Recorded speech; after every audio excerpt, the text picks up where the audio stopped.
Monyet itu terlihat sangat buruk rupa. Wajahnya berminyak, matanya licik, dan benar-benar menyeramkan. Namun anehnya, para gadis terus berdatangan ke minimarket itu, tersipu malu dan cekikikan hanya untuk bisa memulai percakapan dan mendapatkan nomor teleponnya. Hazion memperhatikan semua itu, tetapi tidak terkejut. Karena bagi orang biasa, monyet itu sama sekali tidak terlihat jelek. Malah, ia tampak seperti seorang pemuda yang ceria dan tampan. Seiring berjalannya waktu, Hazion mulai menyadari sesuatu yang aneh. Para manusia hewan diam-diam telah menyusup ke dalam masyarakat manusia. Mereka menyamar dengan sempurna, berbaur dalam pekerjaan dan kehidupan sehari-hari tanpa menimbulkan kecurigaan. Khawatir akan mendapat masalah, ia pura-pura tidak melihat apa-apa. Tapi hari ini, tepat saat ia berjalan keluar dari toko, si monyet melirik ke arahnya seolah tahu segalanya. Jelas sekali bahwa manusia hewan itu telah menyadari bahwa Hazion bisa melihat menembus ilusinya. Dan benar saja, masalah datang menghampiri ketika Hazion pergi ke taman untuk memberi makan kucing-kucing liar. 3 preman mendekatinya, mengeluh bahwa kucing-kucingnya terlalu berisik dan membuat mereka stres. Hazion siap untuk berdebat, tetapi saat ia melihat wajah pemimpin mereka, ia membeku. Pria itu bukan manusia. Merasakan bahaya dalam hatinya, Hazion dengan cepat mencari alasan dan bersiap untuk lari. Manusia hewan ular itu menyeringai. Kau pikir kau bisa pergi? Saat ia berbicara, jari-jarinya meliuk dan terbelah. Ular-ular berbisa tiba-tiba menyembur keluar dari tangannya. Salah satunya menerjang Hazion, menancapkan taringnya ke lehernya dan menyuntikkan racun langsung ke pembuluh darahnya. Ia langsung pingsan, tubuhnya kejang-kejang di tanah. Ini hanya racun tingkat rendah, gumam si ular. Tapi untuk manusia biasa sepertimu, itu lebih dari cukup untuk menghentikan jantungmu.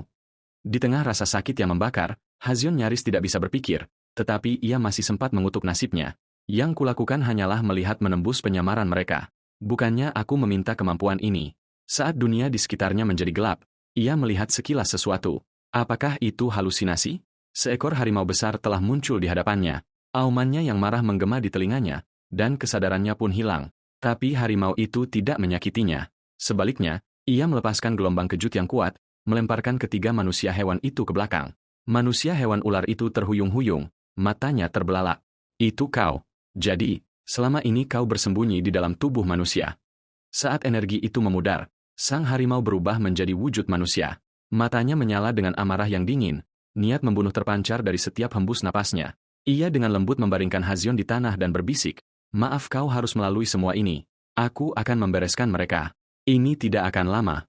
Begitu kata-kata itu keluar dari mulutnya, 2 manusia hewan itu menerjang ke depan, yakin bahwa kekuatan harimau belum sepenuhnya kembali. Berniat untuk menghabisinya selagi ia lemah. Tapi kenyataan terbukti jauh lebih kejam. Harimau itu nyaris tidak mengumpulkan kekuatannya sebelum menampar salah satu manusia hewan hingga tewas dalam satu pukulan. Manusia hewan kedua melompat ke udara, mencoba serangan diam-diam. Ia disambut dengan tebasan brutal dari sang harimau, membuatnya jatuh terhempas dalam sekejap. Melihat kedua anak buahnya dimusnahkan, manusia hewan ular itu akhirnya turun tangan sendiri. Awalnya, ia menyeringai dengan percaya diri, berpikir harimau itu masih lemah setelah bangkit. Tapi sang harimau dengan santai meremukan ular berbisa di genggamannya, menarik manusia hewan ular ke arahnya, dan dalam sekejap mencabik-cabiknya dengan cakar setajam silet. Tepat ketika sang harimau mengira semuanya sudah berakhir, tubuh manusia hewan ular itu tiba-tiba terbelah menjadi puluhan ular kecil, menyebar ke dalam bayang-bayang dan menghilang. Sang harimau tidak mengejar. Ia tahu keberadaannya kini telah terungkap sepenuhnya. Lalu ia berbalik dan menatap Hazion, yang masih terbaring di tanah, nyaris tidak bernapas, tetapi masih hidup. 1 minggu kemudian, Hazion terbangun oleh suara seseorang yang meneriakinya. Seorang pria berambut pirang berdiri di samping tempat tidurnya mengenakan pakaiannya dan mengeluh bahwa karena ia sudah bangun, lebih baik ia segera bangun dan membuat sarapan. "Aku punya nama, tahu. Namaku Hazion, dan kenapa kau tidak membuat sarapanmu sendiri?" Sejak malam itu, harimau itu tinggal di rumahnya. Ia menyebut dirinya Hanu. Konon ia adalah protagonis dari beberapa legenda kuno yang samar-samar diingat oleh Hazion. Tapi alih-alih agung seperti makhluk mitos, Hanu memiliki sisi yang anehnya menggemaskan khas seekor kucing. Sambil membawa 2 telur mata sapi yang baru digoreng, Hazion berjalan keluar dari dapur, hanya untuk menemukan Hanu sedang berebut mangkuk makanan dengan kucingnya. Harimau itu tampak benar-benar bingung. Mengapa membuang-buang makanan untuk makhluk tak berguna yang tidak bisa bertarung? Hazion menyaksikan pertempuran antara kucing kecil dan kucing besar itu. Sebuah kedutan muncul di dahinya. Setelah sarapan, Hazion akhirnya bertanya pada Hanu apa yang terjadi hari itu. "Manusia hewan ular itu, sepertinya dia mengenalmu." Hanu tidak langsung menjawab. Sebaliknya, ia terdiam sejenak, lalu tiba-tiba mengayunkan salah satu cakarnya, merobek baju Hazion. Tergantung di leher Hazion adalah sebuah liontin giok, peninggalan ibunya. Liontin itulah tempat Hanu bersembunyi selama ini. Hanu mencengkeram bahunya dengan kuat. Mulai sekarang, jangan pernah lepaskan liontin ini, katanya dengan serius. Masalah akan datang. Sore harinya di sekolah, seorang siswa pindahan baru tiba di kelas. Namanya Yongo. Dia pendek dan tidak mengesankan. Siswa lain hampir tidak memperhatikannya. Tapi saat Hazion melihatnya, rasa dingin merayap di tulang punggungnya. Ia langsung tahu kalau anak ini bukan manusia. Saat istirahat, Yongo tidak sengaja menabrak perundung sekolah di lorong. Pria besar itu marah dan menyatakan akan memberinya pelajaran. Ia dan gengnya menyeret Yongo pergi. Teman Hazion, kebetulan menyaksikannya dan diam-diam mengikuti mereka ke atap. Di atas sana, Yongo hanya menepuk bahu si perundung dan berkata dengan tenang, "Ini hari pertamaku di sini, jadi aku akan melepaskanmu dengan mudah untuk saat ini."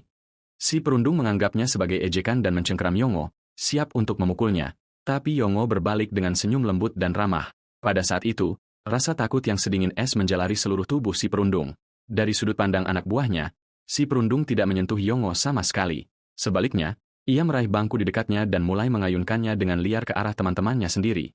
Ia mengamuk, memukuli mereka hingga pingsan dalam hitungan detik. Ketika akhirnya mengintip dari sudut, yang ia lihat hanyalah Yongo yang berdiri di tengah kekacauan, senyumnya hilang, digantikan oleh mata yang sedingin neraka.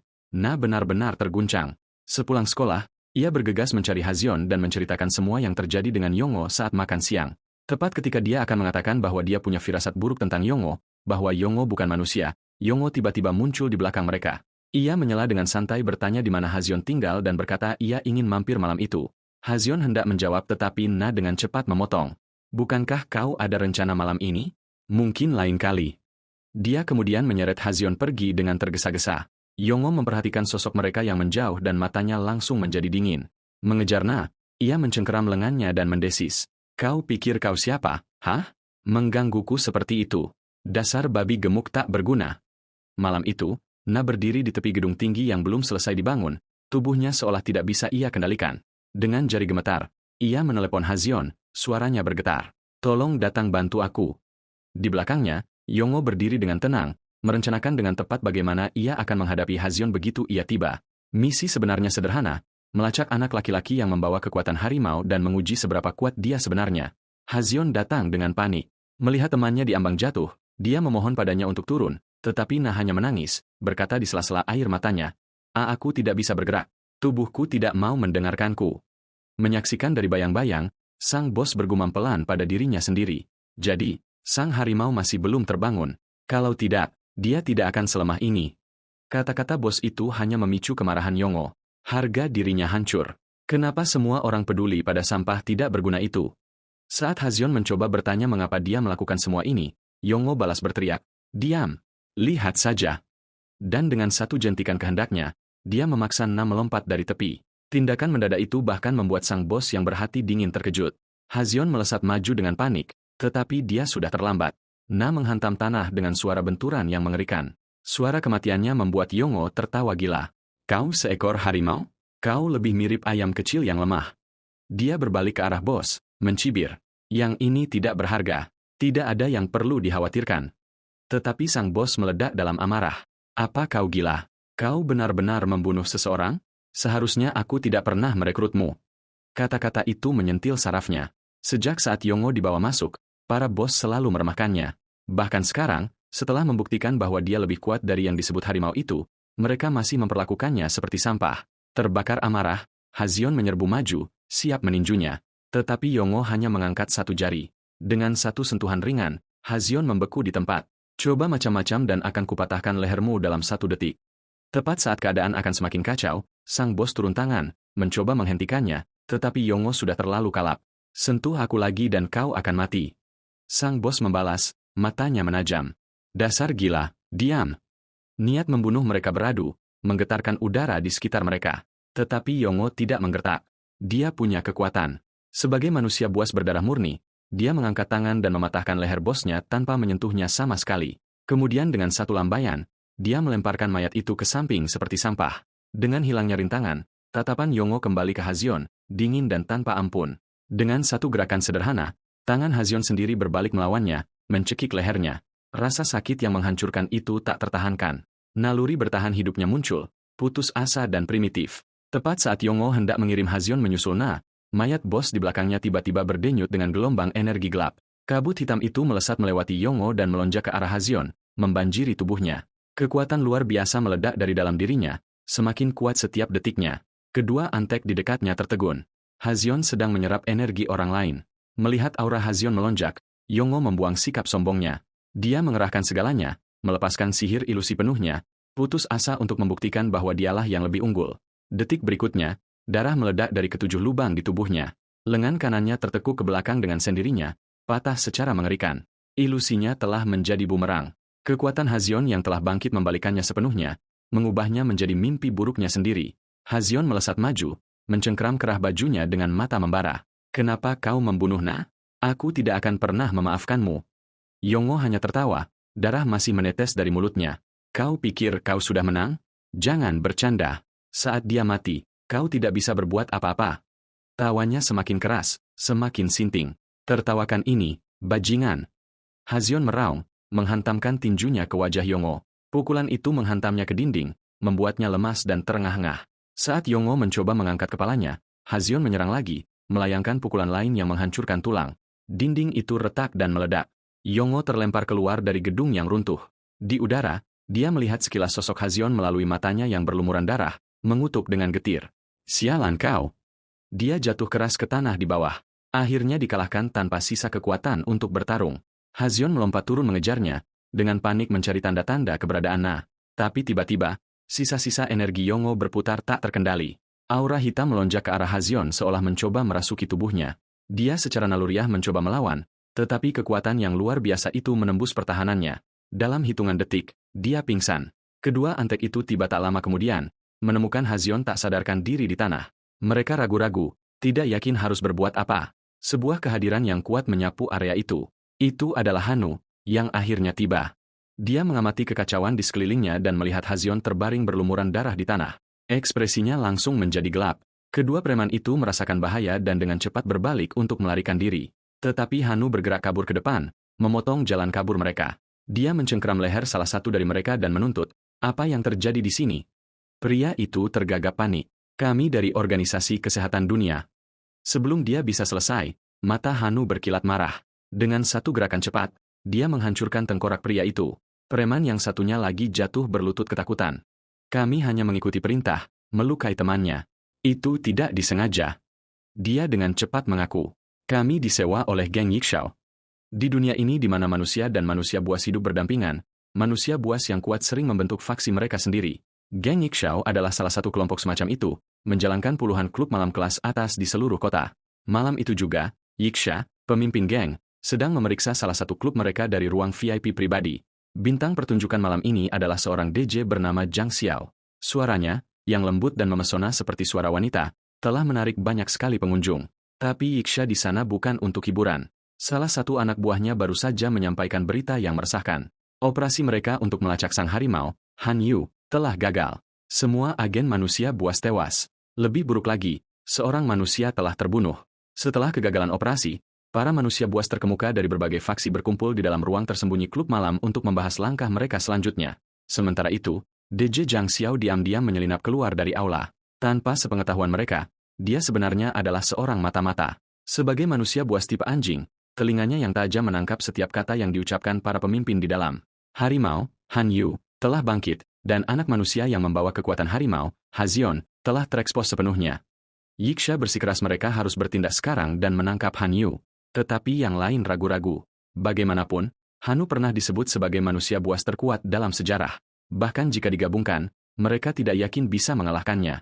Yixia mencibir, penuh percaya diri. Terkuat dalam sejarah? Sejarah sudah berakhir, yang ada adalah masa kini. Tepat pada saat itu, salah satu anak buahnya menangkap Zhang Xiao yang menyelinap di luar dan menyeretnya ke dalam ruangan untuk diinterogasi. Tetapi naluri Yixia menyala. Sebagai manusia buas tingkat tinggi, dia langsung merasakan Zhang bukanlah mata-mata biasa. Tanpa menunggu penjelasan, dia melancarkan serangan langsung. Dia mencengkeram kerah Zhang dan membantingnya keras ke dinding, membuat permukaannya retak dengan kekuatan brutal. Tetapi ketika debu mereda, Zhang Xiao berdiri tanpa cedera. Dia membersihkan jaketnya dan menyeringai. Sial, Yixia, itu benar-benar sakit. Yixia tidak repot-repot menjawab. Dia mengangkat kakinya dan melayangkan tendangan dahsyat yang membuat lubang besar di dinding. Zhang Xiao memanfaatkan celah itu, berlari keluar. Dia sudah mendapatkan apa yang dia inginkan. Tak ada gunanya berlama-lama. Dia melesat dengan kecepatan penuh. Dengan satu lompatan, dia menghancurkan jendela dan mendarat di jalan kota yang ramai. Dia berasumsi bahwa lokasi publik akan menghentikan Yiksha untuk mengejarnya. Tapi dia meremehkannya. Yiksha tidak peduli dengan saksi. Dia melancarkan serangan tepat di tengah jalan. Melihat situasi memanas, Zhang Xiao berhenti menahan diri. Dia berputar, menciptakan jarak, dan berteriak, "Giliranku." Api menyembur dari tubuhnya, dan dia melemparkan bola api silang yang membara lurus ke arah Yiksha. Ledakan itu menggelegar, menelannya dalam api yang membakar. Tapi yang mengejutkan Zhang, Yiksha melangkah keluar dari api hampir tanpa cedera. Hanya beberapa luka bakar ringan. Serangan itu akhirnya menyadarkan ingatannya. Dia mengenali pria itu, bukan hanya seorang DJ, tetapi seorang manusia buas yang dikenal di kalangan bawah tanah. Nama sandinya Rubah Ekor 9. Sementara itu, di dalam kendaraan terdekat, sebuah tim rahasia dari Biro Keamanan Nasional telah mengawasi seluruh konfrontasi. Mereka kemudian mengantar Hazion pulang. Dalam mimpinya, dia melihat Na berulang kali, mengulurkan tangan, mencoba menyelamatkannya. Tapi setiap kali dia akan terbangun kaget sebelum berhasil. Hanu duduk di sampingnya, tenang seperti biasa. "Masih pagi," katanya. "Tidurlah lagi." Hazion menuruti nasihat itu dan bertanya pelan, "Hanu, manusia buas itu, apakah mereka benar-benar nyata?" Dia teringat saat masih kecil, dia sesekali melihat hal-hal yang tidak bisa dilihat orang lain. Dan setiap kali, ibunya akan tersenyum dan berkata, "Mereka adalah teman umat manusia. Tidak ada yang perlu ditakuti." Tapi sekarang setelah menghadapi monster ular berbisa Yango dan trio kejam itu, yang dia rasakan hanyalah ketakutan. "Hanu," tanyanya serius, "kau tahu sesuatu? Apa yang sebenarnya terjadi?" Tapi Hanu tidak langsung menjawab. Sebaliknya, dia dengan tenang bertanya, "Di mana ibumu sekarang?" Ketika Hazion dengan pelan mengatakan ibunya telah meninggal dunia, Hanu mengeluarkan liontin giok dan bertanya, "Apa yang dia katakan saat memberikan ini padamu?" Hazion menjawab, "Jujur, dia bilang ini adalah jimat pelindung dan aku tidak boleh melepaskannya." Ekspresi Hanu menjadi gelap. "Kalau begitu, aku harus mengunjungi ibumu." Hazion membeku. "Mengunjungi? Apa? Apa maksudnya itu? Dia sudah tiada." Sementara itu, di jalan di luar, Zhang Xiao masih berhadapan dengan Yiksha. Sebagai orang kedua di dunia yang selamat dari pukulannya, Yiksha memberinya anggukan persetujuan yang langka. "Kau menarik," Zhang menyeringai. "Sekarang aku benar-benar ingin bertarung dengan orang pertama itu." Ucapan itu membuat Yiksha marah. "Tau, kau bahkan tidak pantas membawa sepatunya." Dia melepaskan energinya tanpa ragu, tetapi Zhang sudah mengantisipasinya. Dia memanggil dinding api untuk melindungi dirinya dari serangan itu. Kemudian, dengan lompatan kuat, dia melesat ke udara dan melepaskan neraka api yang membara dari kedua tangannya. Badai api kembar menghujani seperti meteor. Yiksha gagal menghindar dan terhempas ke trotoar saat Zhang mendarat dan menghentikan serangannya. Yiksha tiba-tiba bertanya, "Sudah berapa lama kau di bumi?" Zhang menjawab dengan santai, "Tidak terlalu kuperhatikan." Lalu nadanya menajam. "Tapi aku sudah lama ingin bertanya pada tuanmu. Apa sebenarnya yang dia rencanakan?" Penyebutan Zhang Xiao tentang Tuan Yiksha menyulut amarahnya. "Kau bahkan tahu tentang dia," desisnya. "Aku akan menjatuhkanmu malam ini." Tepat saat ketegangan memuncak, sebuah tim Biro Keamanan Nasional tiba di lokasi. Dengan senjata teracung, mereka berteriak, "Diam di tempat, tangan di atas kepala agar kami bisa melihatnya." Yiksha menyipitkan matanya. Apakah ini perbuatan Zhong? Apakah dia yang memberitahu mereka? Menyadari dia tidak akan mendapatkan pertarungannya malam ini, dia mengertakkan gigi dan meludah. "Lain kali, aku akan menghancurkanmu sampai rata dengan tanah." Dengan itu, dia melompat dari gedung, menghilang ke dalam malam seperti bayangan. Kelincahan tak manusiawinya tidak meninggalkan keraguan di benak Kapten Zhang Machi. Yiksha bukanlah manusia. Anehnya, Zhang Xiao tidak mencoba melarikan diri.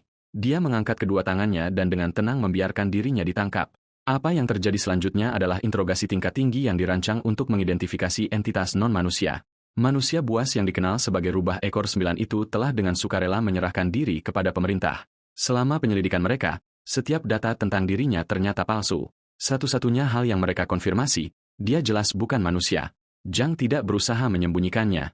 "Daripada terobsesi dengan identitasku," katanya, "mungkin kalian harus bertanya bagaimana aku bisa menembakkan api dari tanganku atau melompat ke atap gedung 5 lantai dengan sekali lompat." Kata-katanya jelas membuat tim investigasi penasaran. Tapi Kapten Zhang Machi lebih tahu. Orang ini tidak akan membocorkan rahasianya secara gratis. "Siapa? Apa sebenarnya dirimu?" tanya Zhang Machi, matanya terkunci padanya. Zhang Xiao tidak ragu-ragu. Api meletus di sekelilingnya, dan di saat berikutnya, dia mengungkapkan wujud aslinya. Seorang manusia buas.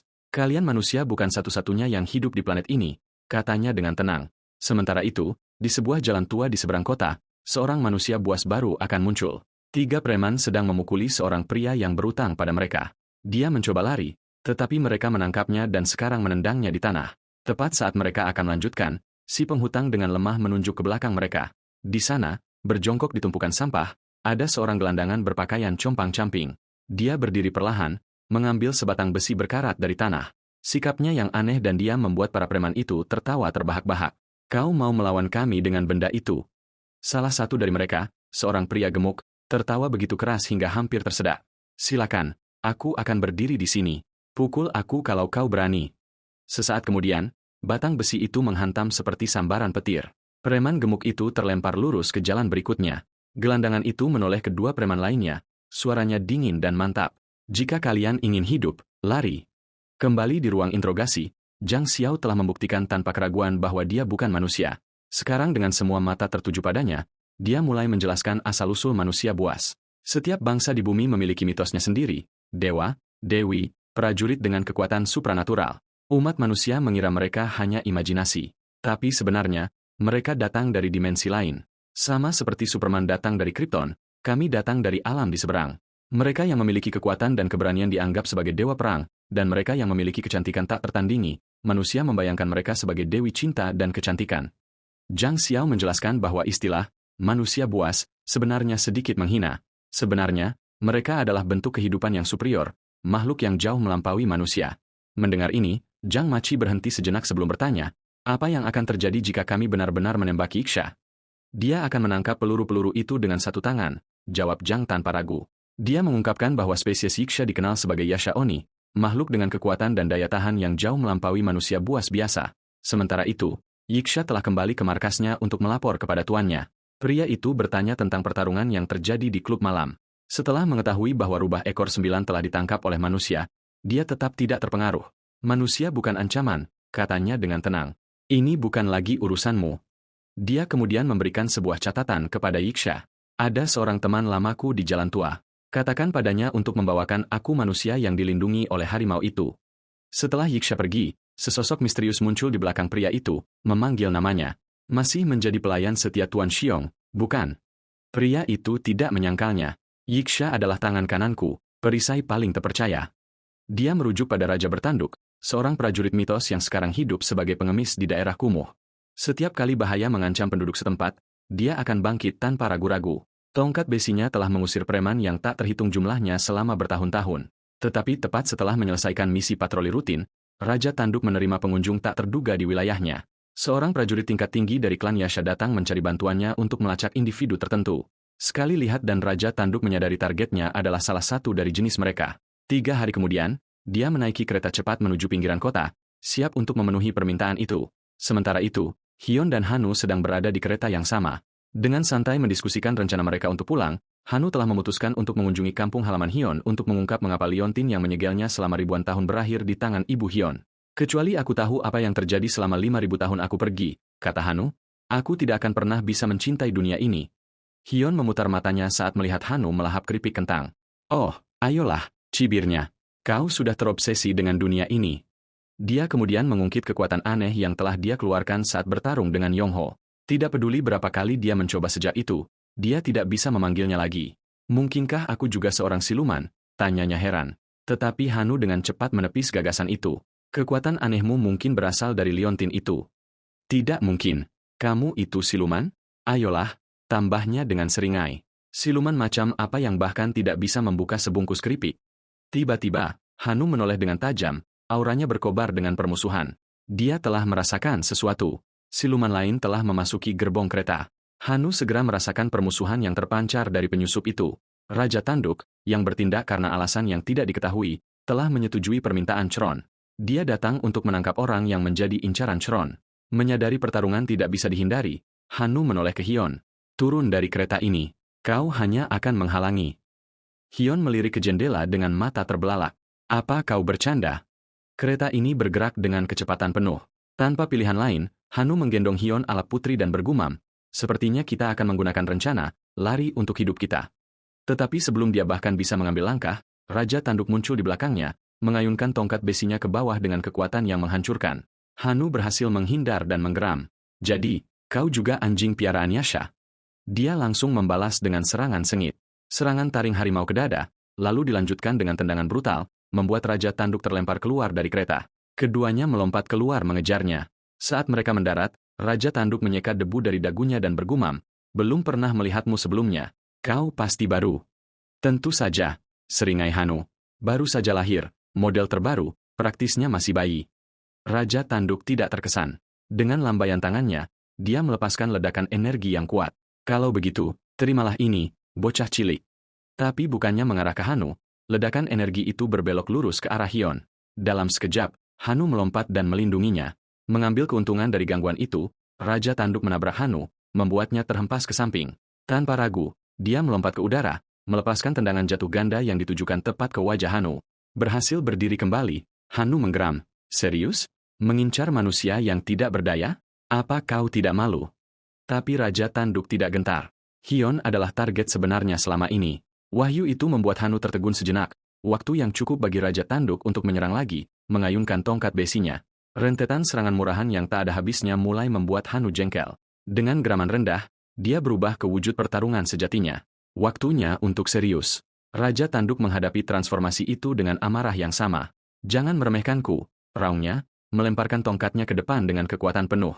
Tapi kelincahan Hanu yang seperti harimau membuatnya menjadi kabur, menghindari setiap serangan dengan mudah, seperti kucing besar yang mempermainkan mangsanya. Sebelum Raja Tanduk menyadarinya, Hanu sudah berada di belakangnya, menyalurkan energi murni ke cakarnya untuk serangan yang menghancurkan. Dengan satu tebasan cepat, Hanu melepaskan serangan cakar yang cukup kuat untuk membelah batu. Serangan itu meninggalkan luka menganga di wajah Raja Tanduk. Pakaiannya robek dan tubuhnya ambruk ke tanah, kalah dan tak bergerak. Setelah pertarungan, Hanu berpose dramatis, tersenyum angkuh. "Sial, aku terlihat keren. Aku bisa jatuh cinta pada diriku sendiri." Tapi Hyun dengan cepat berteriak, memperingatkannya untuk berhati-hati. Tepat pada saat itu, sebuah kereta cepat melintas. Masih di tengah posenya, Hanu menabrak kaca depan seperti serangga yang gepeng. Hyun berdiri membeku, menatap kosong saat Hanu terlempar. Sebelum dia bisa bereaksi, Raja Tanduk yang tadinya dikira sudah kalah bangkit kembali dengan seringai. Yah, kau baru saja memudahkanku, nak." Dulu ketika dia pertama kali berbicara dengan Yakshao, wanita itu telah memperingatkannya. Meskipun manusia itu memiliki pelindung yang kuat, dia sendiri bukanlah orang yang bisa diremehkan. Faktanya, dalam beberapa hal, anak itu mungkin lebih berbahaya daripada si harimau. Sekarang Raja Tanduk mencengkeram bahu Hyun, menyeringai, "Mari kita lihat apa yang sebenarnya kau miliki." Tanpa menunggu jawaban, dia menampar wajah Hyun. Darah langsung mengucur dari hidungnya. Tapi Hyun tidak mundur. Dia mencengkeram tangan Raja Tanduk dan menggigitnya dengan keras. Sayangnya, bagi Raja Tanduk, itu lebih terasa seperti gelitikan. Dengan satu gerakan cepat, dia menampar Hyun dengan punggung tangannya dan membuatnya terbang. Menyadari dia tidak bisa menang, Hyun melakukan satu-satunya hal yang dia bisa, lari. Tapi Raja Tanduk menyusulnya dalam hitungan detik, membantingnya ke tanah dengan ayunan brutal dari tongkat besinya. Tidak ingin mengambil risiko apapun, Raja Tanduk memutuskan untuk membawa Hyun pergi saat itu juga. Dia mencengkeramnya seperti boneka kain dan menyeretnya di tanah. Merasa terhina, Hyun nyaris tidak bisa menahan amarah yang membara di dalam dirinya. Dulu dia hanya seorang siswa biasa. Sekarang hidupnya berantakan, diburu oleh monster, kehilangan segalanya. Apa salahku hingga pantas menerima ini? Pikirnya. Kenapa dunia ini ingin sekali menghancurkanku? Kemarahan itu menyulut sesuatu jauh di dalam dirinya. Kekuatan aneh yang pernah muncul kini mulai bangkit kembali, dipicu oleh liontin giok di dadanya. Sementara itu, di luar terowongan, Hanu bergegas kembali dengan tergesa-gesa. Kemarahan Hyun memuncak saat liontin itu meledak dengan energi yang luar biasa, mengirimkan gelombang kejut yang membuat mata Raja Tanduk terbelalak ketakutan. Hanu bisa merasakan gelombang itu dari kejauhan. Itu jelas kekuatan Hyun. Kemudian, dengan perlahan mengangkat tangan kirinya, Hyun membuat gerakan mencubit sederhana di udara. Tiba-tiba, kekuatan tak terlihat mencengkeram leher Raja Tanduk. Dengan putaran halus jari-jarinya, Hyun mematahkan lengan Raja Tanduk seperti ranting. Pada saat penderitaan itu, pikiran Raja Tanduk dipenuhi dengan kilasan-kilasan hidupnya. Setiap naluri meneriakan hal yang sama. Dia akan mati di sini di tangan anak manusia ini. Raja Tanduk datang ke dunia ini untuk mencari penebusan. Mereka yang telah kehilangan kesehatan, mereka yang hatinya terluka. Dia telah membantu mereka diam-diam, satu persatu, mencoba menebus dosa-dosa masa lalunya. Tapi sekarang, apakah di sini penebusannya berakhir? Sebelum dia sempat merenung, sebuah kereta cepat datang menderu, memecah keheningan yang mencekam. Untungnya, Refleksnya bekerja tepat pada waktunya. Dia melompat ke samping, menghindari kereta yang melaju dengan selisih sangat tipis. Pada saat itu juga, Hanu muncul di lokasi. Kau pasti cari mati, geramnya, matanya menyala, sambil meletakkan tangan di atas seorang anak. Kau menjijikan. Sementara itu, di sebuah laboratorium bawah tanah yang jauh, Shelong dan Yiksha tiba bersama, bertekad untuk mengungkap kebenaran di balik kekuatan Hazian. Shelong telah memanggil ilmuwan terbaik kaum Beast Folk, Dr. Bha. Bha telah mengekstrak jejak DNA yang ditinggalkan oleh Hison selama pertempuran di klub malam dan mensintesisnya menjadi serum khusus, yang kemudian disuntikan ke subjek uji coba. Hasilnya melampaui dugaan siapapun. Beast Folk yang menerima serum DNA Hazian mengalami peningkatan besar dalam stamina dan kekuatan mentah. Shelong sangat gembira dengan potensi tersebut. Namun, peningkatan itu ada harganya. Begitu efeknya hilang, para subjek pingsan dalam keadaan sangat lemah, membutuhkan waktu seharian penuh untuk pulih. Satu-satunya cara untuk mempertahankan kekuatan tempur mereka yang ditingkatkan adalah dengan terus memanen kekuatan Hazian. Itulah sebabnya setiap beasman dikirim untuk memburunya. Namun, ada satu anomali di antara mereka. Seorang subjek uji coba dengan fisik yang luar biasa kuat. Satu-satunya yang selamat dari beberapa suntikan dosis tinggi tanpa pingsan. Menatap melalui bilik kaca, Shelong mengetuk permukaannya dan dengan tenang memerintahkan, bangunkan dia. Dr. Bha sangat terpesona oleh Hion, seorang manusia biasa namun memiliki kekuatan misterius seperti itu. Seolah-olah para dewa sendiri sedang mempermainkan sebuah lelucon kosmik. Di dalam bilik nutrisi laboratorium, seorang beasman raksasa mulai hidup kembali saat denyut listrik mengalir di tubuhnya. Begitu dia membuka matanya dan melihat Shelong melalui kaca, dia mengaum, Shelong, dasar bajingan, kau benar-benar berpikir kau bisa menjadi dewa. Tanpa ragu, dia menghancurkan kaca yang diperkuat itu dan menerjang dengan kekuatan mematikan. Yiksha bereaksi seketika, melancarkan tendangan brutal yang membuatnya terbang melintasi lab. Sebagai bawahan Shelong yang paling setia, dia tidak akan pernah membiarkan siapapun menyentuh tuannya. Shelong hanya menghela napas. Sungguh menyedihkan. Makhluk seperti kita ditakdirkan untuk menghadapi kesepian abadi. Lalu dia perlahan melepas sarung tangannya. Petir menyambar di antara ujung jarinya, berderak dengan kekuatan mentah. Dengan satu serangan, dia mengubah beasman perkasa itu menjadi sekam hangus. Terbakar menjadi abu bahkan sebelum dia sempat berteriak. Sambil berbalik, Shelong bergumam pada dirinya sendiri. Aku tidak ingin menjadi dewa. Aku ingin menantang para dewa. Kembali ke Hazian dan Hanu. Keadaan mereka jauh lebih tidak dramatis. Hanu saat ini sedang dalam pertarungan sengit adu kecerdasan dengan sekelompok burung camar, mempertahankan kotak kentang gorengnya yang berharga. Semakin dia mencoba menyimpannya untuk diri sendiri, semakin agresif burung-burung camar itu. Satu burung yang sangat berani bahkan menghadiahinya dengan tumpukan ya. Keadilan burung camar, yang masih hangat. Hanu menatap tajam pada pelaku berbulu itu, matanya berkedut. Beri aku satu alasan bagus untuk tidak mengubahmu menjadi ayam goreng. Belum lama ini, Hazian membuat keputusan yang sulit. Dia memilih untuk melepaskan Raja Unicorn itu. Jauh di lubuk hatinya, dia merasakan sesuatu yang berbeda pada beasman itu. Tidak seperti yang lain, yang satu ini punya tempat yang dia sebut rumah, seseorang yang dia sayangi. Namun, berita tentang misi yang gagal itu tidak butuh waktu lama untuk sampai ke telinga Shelong. Yaksha segera menawarkan diri untuk melacak Hazian sendiri. Yang mengejutkannya, Shelong hanya berkata, tidak perlu, aku akan menanganinya secara pribadi. Kata-kata itu membuatnya merinding. Shelong telah hidup selama ribuan tahun, cukup lama untuk menjadi mati rasa terhadap dunia. Tidak ada lagi yang bisa menggerakkan hatinya. Kecuali ini, kekuatan yang terpancar dari Hion telah membangkitkan sesuatu dalam dirinya. Obsesi, ketertarikan. Sementara itu, Hazian dan Hanu telah tiba di sebuah pulau terpencil yang dikelilingi oleh ladang bunga liar. Ini adalah Pulau Biwa, tempat Hazian pernah tinggal bersama ibunya saat masih kecil. Tapi kenangan itu sekarang kabur, dan pulau itu terasa berbeda, bahkan menakutkan. Kehangatan itu telah hilang, digantikan oleh kesunyian yang mencekam. Mereka mengikuti jalan setapak yang ditumbuhi tanaman liar, langkah demi langkah dengan hati-hati, sampai mereka menemukan rumah itu. Apa yang tersisa darinya? Rumah nyaman dari masa lalu Hazian kini hanyalah reruntuhan yang lapuk. Hanu menyadari ada sesuatu yang aneh. Pohon-pohon di dekatnya menunjukkan kerusakan parah, jenis kerusakan yang tidak mungkin disebabkan oleh manusia biasa. Dia menoleh ke Hazian dan bertanya, sebenarnya ibumu itu pekerjaannya apa? Dia adalah seorang dukun yang sangat dihormati, jawab Hazian. Dikenal di seluruh wilayah ini, kemudian beberapa orang mengklaim dia telah mengungkapkan kebenaran terlarang. Saat dia berbicara, tiba-tiba rasa sakit menusuk kepalanya. Sesuatu terasa salah. Dia tidak bisa mengingat bagaimana ibunya meninggal. Sebuah gambaran samar muncul di benaknya. Seorang pria turun dari langit, memanggil petir, menghancurkan rumahnya. Tapi wajah pria itu kosong. Merasakan kesusahannya, Hanu dengan cepat mendesaknya untuk berhenti mencoba mengingat. Lalu dia berbalik tajam dan berteriak ke arah hutan. Cukup mengendap-endapnya. Tunjukkan dirimu. Seorang pria berambut putih menjulurkan kepalanya dari balik pohon, terkekeh. Hebat. Tidak banyak yang bisa mendeteksiku saat aku bersembunyi seperti itu. Kalian berdua cukup berani, ya? Apa? Berburu harta karun di pulau terkutuk.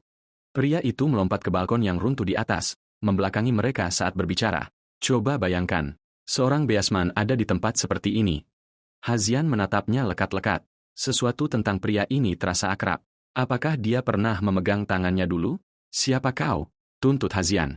Pria itu berbalik, menyeringai saat mendarat dengan lembut di hadapan mereka. Kau benar-benar ingin tahu? Kalau begitu, kalahkan aku. Dan mungkin aku akan memberitahumu. Pria berambut putih itu meregangkan buku-buku jarinya dan menyeringai. Kau hanya bocah ingusan. Apa yang membuatmu berpikir bisa melawanku? Kau hanya bocah ingusan. Apa yang membuatmu berpikir bisa melawanku? Sindiran itu langsung menyinggung Hanu. Bocah, aku mungkin terlihat muda, tapi aku telah hidup jauh lebih lama darimu. Tunjukkan sedikit rasa hormat. Tanpa berkata-kata lagi, Hanu menerjang maju dan melancarkan serangan cepat. Hanya dalam beberapa serangan, kelincahannya yang seperti harimau meninggalkan beberapa luka pada pria yang lebih tua itu. Namun, pria itu tetap tenang, bahkan sombong. Cepat, memang, tapi pijakan kakimu salah dan pukulanmu kurang bertenaga. Hanu menyeringai. Kalau begitu bersiaplah untuk menyaksikan kekuatan raja sejati para beast. 3 detik kemudian, pria itu terhuyung-huyung, nyaris tidak bisa berdiri, meskipun dia masih mencoba bersikap seolah tidak terpengaruh. Kau terlalu tua untuk berlagak tangguh, ejek Hanu. Pria tua itu tertawa terbahak-bahak dan langsung pingsan. Tepat saat Hazian dan Hanu mendekat untuk memeriksanya, pria itu tiba-tiba mengangkat satu jari. Dalam sekejap, beberapa tombak kayu besar muncul dari tanah, menghantam Hanu. Meskipun dia berhasil menghindari yang terburuk, dampaknya masih membuatnya meringis kesakitan. Menyaksikan teknik aneh pria berambut putih itu, Hanu akhirnya menyadari bahwa orang ini sama sekali tidak normal. Tepat saat ketegangan di antara keduanya hampir meletus menjadi pertarungan lagi, Hazian tiba-tiba berkata, "Tunggu, apa kau penjaga bumi?" Pria itu membeku, benar-benar terkejut. Dia terbata-bata, jelas sekali bingung dan salah tingkah, menggumamkan sesuatu tentang mengira mereka sudah tahu. Saat dia mencoba menjelaskan lebih lanjut, dia tersandung dan jatuh lagi, mengkonfirmasi dugaan Hazian. Pria ini memang penjaga bumi dari masa kecilnya. Orang yang mengenal ibunya dan pernah menggendongnya saat bayi. Dikuasai oleh emosi, penjaga bumi itu memeluk Hazian. Sudah lama sekali, Hazian. Aku sudah menunggumu. Segera setelah itu, dia membawa Hazian dan Hanu ke sebuah gua tersembunyi. Di dalamnya mereka menemukan sebuah altar dengan dupa yang menyala untuk ibu Hazian. Setelah memberikan penghormatan, Hazian mengikutinya ke sebuah rumah kecil yang terletak di antara bebatuan. Di kediaman penjaga bumi, Zion mendengarkan cerita sang penjaga sambil merawat lukanya. Selama 10 tahun terakhir, penjaga itu terikat di pulau tersebut, tidak bisa pergi, dan mengabdikan dirinya untuk berlatih tanpa henti. Namun, kembalinya Zion telah membawa secercah cahaya ke dalam kesendiriannya yang panjang dan gelap. Zion mengambil kesempatan untuk bertanya tentang ibunya. Ingatannya campur aduk. Hanya potongan-potongan yang tersisa, malam badai, petir yang menyambar rumahnya, dan seorang pria misterius yang berdiri di tengah-tengah semua itu. Penjaga bumi terdiam sejenak sebelum perlahan menceritakan kembali peristiwa masa lalu. Ternyata, bahkan saat itu, Chiong sudah mengincar Liontin Giok yang di bawah Zion dan melancarkan serangan ke Pulau Bunga Hunter. Penjaga bumi menawarkan diri untuk menghentikannya. Tapi ibu Zion menghentikannya, memperingatkan bahwa Chiong, yang bermimpi naik tahta sebagai naga, memiliki kekuatan jauh melampaui makhluk biasa. Pada akhirnya, ibu Zion memutuskan bahwa penjaga bumi harus membawa Zion dan melarikan diri. Sebelum mereka pergi, ia memanggil Zion ke gua gunung, menggantungkan liontin di lehernya, dan dengan sungguh-sungguh berkata, apapun yang terjadi, jangan pernah melepaskannya. Saat itu, penjaga bumi bertanya apakah mereka harus membangunkan Hanu. Dengan bantuannya, mereka mungkin bisa melawan balik, tetapi ibu Zion menolak dengan tegas. Membangunkannya akan melanggar kehendak takdir. Meskipun takdir selalu berubah, ia percaya Zion suatu hari akan memenuhi misinya. Ketika cerita berakhir, Zion menatap penjaga bumi dan bertanya, siapa sebenarnya Chiong ini? Penjaga bumi menjawab dengan sungguh-sungguh, dia adalah musuh terbesar ibumu. Sementara itu, di tempat lain, pria berwujud ular yang mencoba membunuh Zion kini menjadi buronan. Api mengepungnya dari segala sisi saat ia gemetar ketakutan. Sosok yang muncul tidak lain adalah Zhang Xiao. Zhang Xiao telah membuat kesepakatan dengan jaksa wanita itu khusus untuk menemukan pria berwujud ular tersebut dan menggali informasi tentang Hanu, penjaga harimau Zion. Ribuan tahun yang lalu, suku beruang dan suku harimau bentrok dalam perang brutal memperebutkan wilayah. Selama perang itu, prajurit terkuat suku harimau, Hanu, dewa perang Laut Timur, mengamuk di medan perang, membuat para prajurit beruang gemetar ketakutan. Tetapi tepat ketika pertempuran mencapai titik balik, Hanu menghilang secara misterius. Dengan perginya pelindung mereka, suku harimau dikalahkan, akhirnya musnah dari sejarah oleh pembalasan suku beruang. Sekarang, prajurit buas yang dulu ditakuti itu telah kembali ke dunia. Geng Yasha telah secara aktif mencari Zion dan Hanu. Zhang Xiao menduga mereka ingin merekrut Hanu untuk tujuan mereka sendiri, tetapi Zhang memiliki dendam yang mendalam terhadap geng Yasha. Ia tidak bisa membiarkan mereka berhasil. Ia harus menemukan Hanu terlebih dahulu. Sementara itu, kembali di Pulau Bunga Hunter, Zion memulai latihan yang mengerikan setelah mengetahui tentang takdir yang terikat pada liontinnya. Kekuatan misterius di dalam dirinya berasal dari liontin itu. Tapi untuk memanfaatkannya, ia harus tetap tenang. Namun, tidak peduli seberapa keras ia berlatih, setiap kali ia memejamkan mata, ia dihantui oleh kekacauan dan trauma yang baru saja ia alami, serta oleh bayangan pria dari masa kecilnya. Pria yang memanggil petir dari langit dan membunuh ibunya. Ketika Zion membuka matanya lagi, gelombang energi kekerasan yang sama mengalir melalui tubuhnya. Rasanya seperti badai yang terperangkap di dalam dirinya, putus asa untuk dilepaskan. Tubuhnya tidak terkendali. Penjaga tua itu memeluknya erat-erat sementara Hanu berdiri bingung, tidak mengerti apa yang memicu transformasi mendadak ini. Pria tua itu dengan muram menjelaskan bahwa Zion kemungkinan besar sedang dikonsumsi oleh kekuatan yang telah ia serap. Ini bukan lagi sama seperti. Gumam penjaga itu, merasakan amarah yang dalam menggelegar di bawah permukaan. Tapi kenyataannya, tidak ada yang tahu persis kekuatan macam apa yang telah mengakar di dalam dirinya. Tiba-tiba, energi meletus dengan kekuatan penuh. Zion melepaskan diri dari cengkraman penjaga dan menerjang lurus ke arah Hanu. Hanu ragu-ragu. Ia tahu Zion telah menyerap energi manusia buas, tetapi kekuatan ini jauh melampaui apapun yang pernah dimiliki manusia buas itu. Karena tidak ingin menyakitinya, Hanu mengunci kedua lengan Zion, berteriak ke arah tetua. Pak tua, lakukan sesuatu sekarang. Mata Zion tidak lagi manusia. Mereka membara merah seperti nyala api liar yang dipenuhi amarah murni. Ekspresi tetua itu menjadi gelap. Itu adalah mata manusia buas. Binatang di dalam Zion mulai melahapnya. Melihat Hanu kesulitan, pria tua itu bergegas, meraih Zion dari sisi lain. Bersama-sama, mereka menahannya. Apa dia? Pikiran itu bergema di benak mereka berdua. Bagaimana seseorang seperti ini bahkan bisa ada? Akhirnya, penjaga tua itu mengungkapkan kebenaran tentang asal-usul Zion. Sebuah kekuatan ilahi yang dulunya hanya diwariskan kepada para pelayan surgawi dari suku beruang. Kemampuan langka ini memungkinkan mereka menyerap kekuatan manusia buas yang jatuh dan tumbuh lebih kuat dengan setiap jiwa yang diambil. Zion adalah keturunan terakhir dari suku kuno itu. Ia harus bangkit dengan sendirinya. Jika ia tidak bisa mengatasi serangan balik itu, ia akan hilang selamanya. Saat itu, tangan Zion melingkar erat di leher Hanu. Hanu tersedak. Jika terus begini, aku akan mati bahkan sebelum dia bangun. Karena tidak punya pilihan lain, Hanu melepaskan energi harimaunya, bentrok langsung dengan Zion. Keduanya saling mengunci dalam cengkraman mematikan, menolak untuk melepaskan. Penjaga itu berteriak di sampingnya, putus asa. Zion, apa kau bisa mendengarku? Kau tidak boleh kalah dari binatang di dalam dirimu. Dengarkan hatimu. Aku percaya padamu. Secercah kejernihan kembali ke mata Zion, dan kenangan dari masa lalunya membanjiri kembali. Siapa? Siapa yang membunuh ibunya? Pada saat itu, ia melihat sebuah penglihatan. Ibunya dengan lembut mengelus wajahnya dengan jari-jarinya, berbisik, aku sangat menyesal. Aku hanya bisa melihatnya berjuang melawan takdir. Aku tidak berdaya untuk menghentikannya. Air mata menggenang di matanya. Ibu, aku sangat merindukanmu. Pada saat itu, gelombang energi meletus dari dalam Zion sekali lagi, mendorong Hanu dan penjaga tua itu mundur. Tapi kekuatan ini, yang satu ini berbeda. Itu adalah kekuatan kuno yang diwariskan melalui 5.000 tahun suku beruang. Saat malam tiba, Hanu dan penjaga itu hanyut dalam tidur nyenyak, tenggelam dalam mimpi mereka. Tapi tepat saat mereka tertidur lelap, seorang wanita misterius menyelinap diam-diam ke dalam ruangan. Bibir merahnya melengkung menjadi seringai licik. Sepertinya keberuntungan berpihak padaku malam ini. Ia merayap ke arah Hanu, mengangkat tangan bercakarnya, matanya berkilauan dengan niat membunuh. Tiba-tiba, sebuah pukulan besar membuat lubang di dinding. Dampak yang memekakan telinga itu mengejutkan semua orang hingga terbangun. Seorang pria jangkung berkacamata hitam melangkah melalui lubang, menyeringai seolah tidak terjadi apa-apa. Wanita itu meledak dengan amarah, berteriak, "Bukankah sudah kubilang jangan membuat gerakan keras? Dasar bodoh." Hanu tersentak duduk tegak, mengerutkan kening, tidurnya terganggu. Siapa yang berani merusak tidur siangku?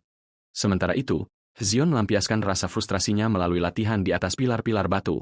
Jadi, aku adalah keturunan suku beruang. Itukah sebabnya semua orang terus mengejarku? Merasakan seseorang mendekat, ia secara naluriah melayangkan pukulan, hanya untuk pukulan itu ditangkap dengan mudah. Sesosok besar dengan gaya rambut aneh berjalan terlihat. Jadi, Kau bocah yang berkeliaran dengan harimau itu? Butuh waktu lama bagiku untuk menemukanmu. Dengan cakaran kilat, penyerang kekar itu menerkam Hyun, memaksanya menghindar dengan sekuat tenaga. Zion jatuh terjerembab ke tanah, tetapi pria berotot itu tidak menghabisinya. Sebaliknya, dia berkata dengan dingin, "Tuan, kami ingin bertemu denganmu." Situasinya tampak suram.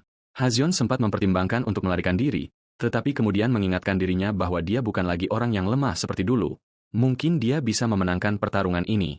Salah satu pria mengepalkan tinjunya, matanya berkilat penuh antisipasi, jelas sangat ingin menguji apa yang disebut kekuatan Hazian. Sementara itu, penjaga tua terkunci dalam pertempuran sengit dengan pria kekar berkacamata hitam. Pukulan dan serangan telapak tangan beradu dalam pertukaran yang brutal.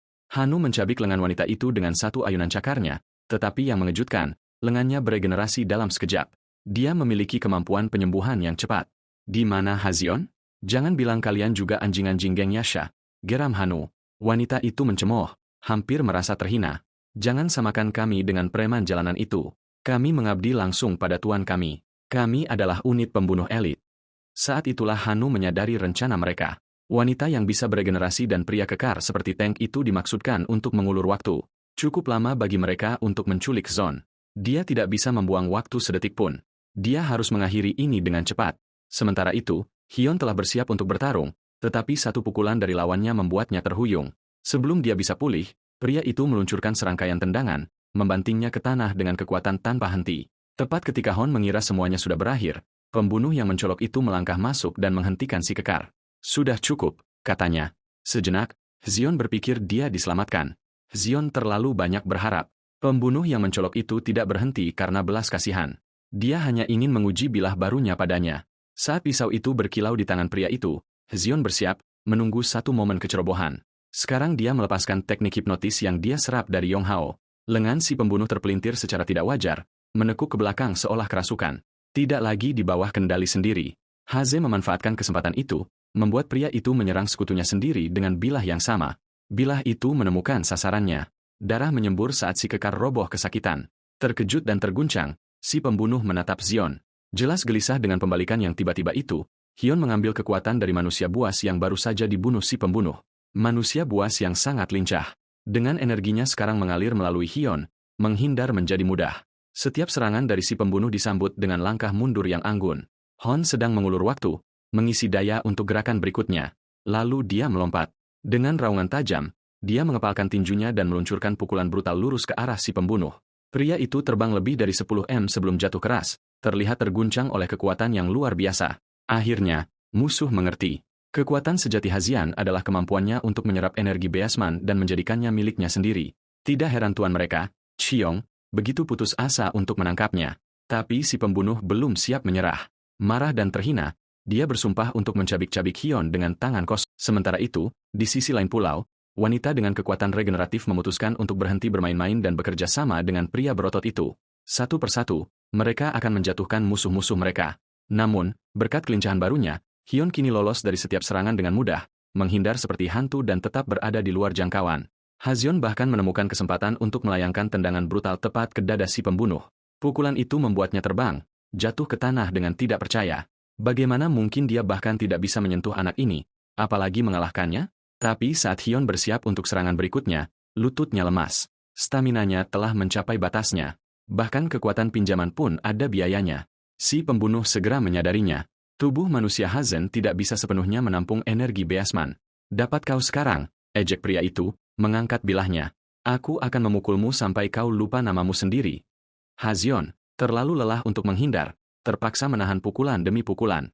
Segera, si pembunuh mengikatnya dengan rantai besi. Dia menusukkan bilahnya ke tanah hanya beberapa inci dari wajah Hazian, menyeringai. Masih berpikir kekuatanmu lebih baik dariku. Ekspresinya menjadi gelap. Katakan padaku, jika aku memotongmu menjadi beberapa bagian, apakah semua energi manusia buas yang kau serap akan tumpah keluar? Saat niat membunuh itu semakin kuat, si kekar akhirnya melangkah maju. Sudah cukup. Jangan berlebihan. Sementara itu, kembali ke gubuk, si pria berotot mengayunkan gada berduri besar. Beratnya dengan mudah lebih dari 100 pon ke arah Tuti dan Hanu. Melihat rumah mereka hancur berkeping-keping, keduanya marah. Dengan serangan serentak, tendangan dari Tuti dan cakar dari Hanu, mereka membanting wajah si kekar, membuatnya berputar. Tapi Tuti belum selesai. Dia melompat tinggi ke udara, mengumpulkan semua kekuatannya, dan dengan kekuatan meteor jatuh, mendaratkan pukulan dahsyat ke leher si kekar, memutusnya dengan bersih dari bahunya. Wanita itu sangat marah melihat rekannya yang dianggap tak terhentikan jatuh begitu saja. Tidak peduli seberapa keras dia berteriak, si kekar tidak menanggapi. Merasakan kepanikannya, Han Yu dan Tuti mengalihkan perhatian penuh mereka padanya, siap untuk menguji apakah dia bisa beregenerasi setelah kehilangan kepalanya juga. Wajahnya dipenuhi ketakutan. Dia jelas melihat apa yang akan datang. Sementara itu, si pembunuh sedang marah besar. Dihalangi untuk membunuh, dia membentak si kekar. Kau hanya terbiasa menjadi anjing peliharaan Dragon Ba, ya. Itu sudah cukup untuk memicu perkelahian. Si kekar tidak mengatakan sepatah kata pun. Dia hanya menyerang. Tapi kekuatan berbicara lebih keras daripada kemarahan. Dalam hitungan detik, si pembunuh dipukuli ke tanah, baju besinya hancur, kepercayaan dirinya hancur. Si kekar berdiri di atasnya, menyeringai. Tahu tempatmu, si lemah. Tapi kemudian sesuatu berubah. Dia tiba-tiba membeku, anggota tubuhnya terkunci di tempatnya. Si pembunuh perlahan bangkit, seringainya kembali. UPS, lupa menyebutkan racun khusus White Crane sudah ada di sistemmu. Tidak peduli seberapa kuat si kekar, racun White Crane membuatnya berlutut. Dia hanya bisa menatap tak berdaya saat si pembunuh berjalan pergi. Kembali ke Hazion, si pembunuh menarik rambutnya, memaksanya tegak. Kau milikku sekarang, bocah. Mulai sekarang, kau ikut denganku. Tapi seringai sombongnya nyaris tidak bertahan 3 detik sebelum sebuah tangan melesat dari belakang, membentur lurus ke belakang kepalanya. Darah berceceran di mana-mana saat terjadi benturan. Sementara itu, Han Yu dan Tuti akhirnya berhasil mengurus wanita dan si kekar.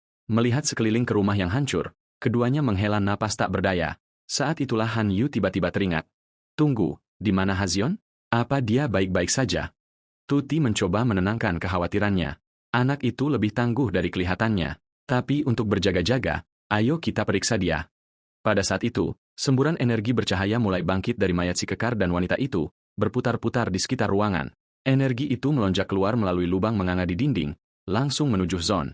Jantung Tadai berdebar kencang. Bahkan dari jarak sejauh ini, Hyun masih bisa menyerap energi. Seberapa besar potensi anak ini sebenarnya? Kembali ke tempat kejadian, si pembunuh terbaring sekarat, matanya terbelalak tak percaya. Tidak mungkin. Racun itu seharusnya melumpuhkan segalanya. Here's the translated text in Indonesian. Tapi si brutal itu bangkit lagi, tidak lagi dalam wujud manusia. Tanduk melengkung dari dahinya, cakar memanjang, tubuhnya yang masif membengkak dengan kekuatan mengerikan. Dia bukan sembarang manusia binatang. Racun bangau putih baginya hanyalah air rasa. Dia mengulurkan tangan dan meraih kepala pembunuh itu dengan satu tangan besar. Para pengkhianat mati, geramnya, dan dengan remasan paling ringan, tengkorak itu pecah seperti melon yang terlalu matang.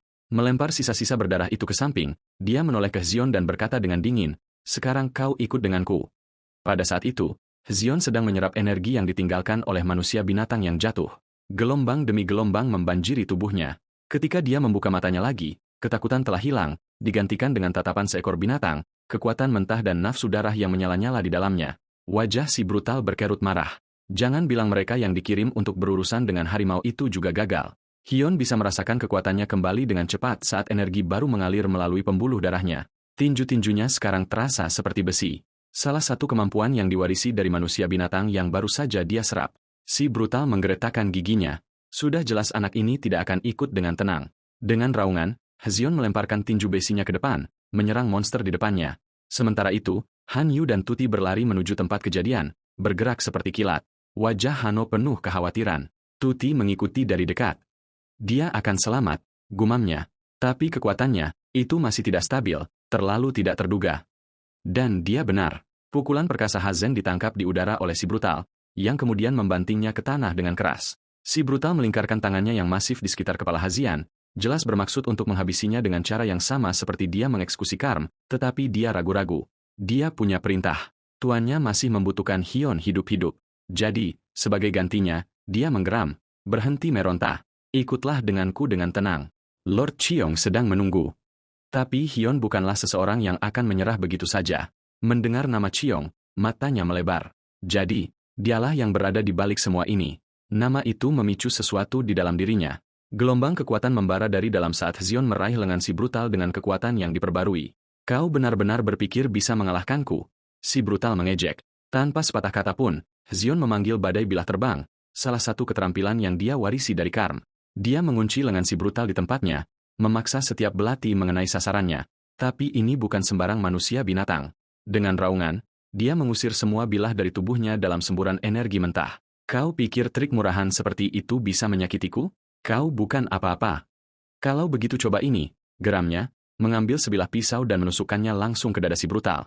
Zion meraih rantai besi yang ditinggalkan oleh Karm dan melilitkannya erat-erat di kaki si brutal.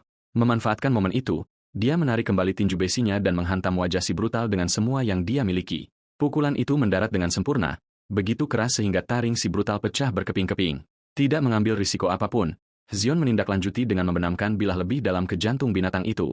Masih belum puas, dia melepaskan rentetan pukulan, memukuli tubuh si brutal seperti dia sedang melunakkan daging. Tinjunya akhirnya retak di bawah kekuatan itu. Tapi yang mengejutkannya, tulang yang patah mulai sembuh tepat di depan matanya. Saat dia berhenti, terpana oleh regenerasi barunya, si brutal bergerak lagi, masih berteriak. Kau tidak bisa menyakitiku. Zon sudah muak. Dia menundukkan kepalanya dan menyundulkannya langsung ke tengkorak si brutal. Berkali-kali, tulang bertemu tulang, darah berceceran dengan setiap benturan. Dia bahkan tidak bisa lagi membedakan darah siapa itu. Pada saat itu, Han Yu dan Lord Tudagong tiba, hanya untuk berhenti mati di jalur mereka. Mereka benar-benar tidak bisa berkata-kata. Si lemah yang mereka kenal dulu sekarang menunggangi salah satu manusia binatang terkuat yang masih hidup, menghancurkan kepalanya dengan tengkoraknya sendiri. Akhirnya, Hyun menghancurkan tengkorak si brutal sepenuhnya, membunuhnya di tempat. Energi sisa dari tubuh manusia binatang itu melonjak keluar, dan Hyun menyerap semuanya. Sementara itu, Raja Unicorn yang kalah kembali sendirian ke komunitasnya yang bobrok. Dia duduk dalam bayangan kamarnya yang remang-remang, tenggelam dalam pikirannya. Gema kata-kata Hazian menghantuinya. Kau masih punya keluarga untuk dilindungi, kan? Kalau begitu pergi dari sini. Jangan biarkan aku melihat wajahmu lagi. Apa kau tahu betapa cemburunya aku? Setidaknya kau masih punya seseorang yang layak dilindungi. Tepat pada saat itu, pintu berderit terbuka. Sebuah suara dingin datang dari lorong. Seseorang ingin bertemu denganmu. Itu adalah Chiren dan krunya. Kemungkinan besar mereka ada di sini karena Unicorn King gagal menangkap Zion. Unicorn King tidak mengatakan apa-apa. Chron melangkah maju dengan santai memperkenalkan dirinya. Saya Chron. Saya datang untuk menanyakan sesuatu padamu. Manusia binatang yang kau lacak, anak SMA itu. Di mana mereka sekarang? Saya tidak tahu. Raja Unicorn menjawab dengan datar. Saya kalah, menerima pukulan berat. Melihat dia tidak mendapatkan info yang berguna, Chron mengalihkan topik. Mengapa kau menerima begitu banyak manusia binatang? Punya rencana? Raja Unicorn terlihat tegang. Dia membentak. Tidak ada rencana. Mereka hanya orang-orang yang patah mental dan fisik. Saya memberi mereka tempat berteduh. Itu saja. Tidak semua manusia binatang hidup seperti bangsawan. Orang-orang sepertimu, tinggi dan perkasa, tidak akan pernah mengerti apa yang kami alami. Chron tetap tidak terpengaruh. Suaranya tenang dan terlepas. Oh, saya mengerti. Itulah masalahnya. Bahkan manusia binatang, kata Chron dengan dingin, seharusnya hanya memiliki kehidupan dan status yang sesuai dengan kemampuan mereka. Dia kemudian menyatakan bahwa dia akan mengambil semua manusia binatang yang dilindungi Unicorn King. Raja terlihat bingung, tidak yakin dengan niat Chron yang sebenarnya. Kau bilang kau tidak punya rencana, lanjut Chron. Yang berarti mereka tidak berguna bagimu, kan? Kalau begitu aku akan mengambilnya dan memberi mereka tujuan baru. Kemarahan dan ketidakberdayaan membuncah di dalam Raja Unicorn. Tapi sendirian, terluka dan kalah jumlah, dia tidak punya kesempatan. Orang-orang Chiren segera bergerak keluar, menyeret setiap manusia binatang dari tempat penampungan keluar ke tempat terbuka dengan senyum puas. Chron pura-pura khawatir. Santai, saya hanya memindahkan mereka ke fasilitas yang aman. Di bawah pengawasan khusus, melihat orang-orangnya diperlakukan seperti tahanan, Raja Unicorn meledak. Dia menerjang ke depan, mengarahkan tendangan putus asa ke Chiron. Yiksha melangkah maju, siap menyerang, tetapi Chron mengangkat tangan. Tidak perlu.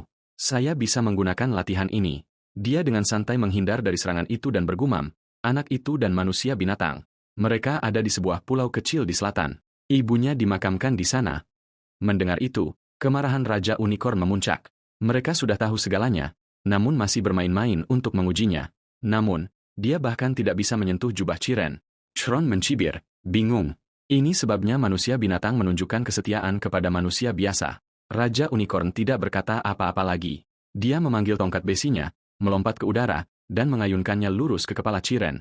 Tetapi bahkan dengan semua kekuatannya, Chron dengan mudah menangkis serangan itu, mengejek, dengan kekuatan seperti itu, kau bahkan tidak bisa menangkap harimau. Chron sudah kehilangan minat pada pertukaran itu. Dengan jentikan pergelangan tangannya, dia memanggil sambaran petir. Melihat ini, manusia binatang yang telah dilindungi oleh Raja Unicorn bergegas maju, mencoba melindunginya dari bahaya. Chron terkekeh saat dia melepas sarung tangannya, memandang kerumunan itu tidak lebih dari serangga. Menyadari Chron akan melepaskan kekuatan sejatinya, Raja Unicorn berteriak putus asa, "Lari! Jauhi tempat ini!" Tapi sudah terlambat. Satu persatu, para jiwa pemberani itu disambar petir. Tubuh mereka hangus dan berasap. Kesedihan, amarah, ketidakberdayaan. Semua itu menghantam Raja Unicorn. Tanpa daya, ia berlutut, memohon. "Kumohon, berhentilah menyakiti mereka." Chron tidak menunjukkan simpati. Sebaliknya, ia berpura-pura kecewa. Sungguh sia-sia.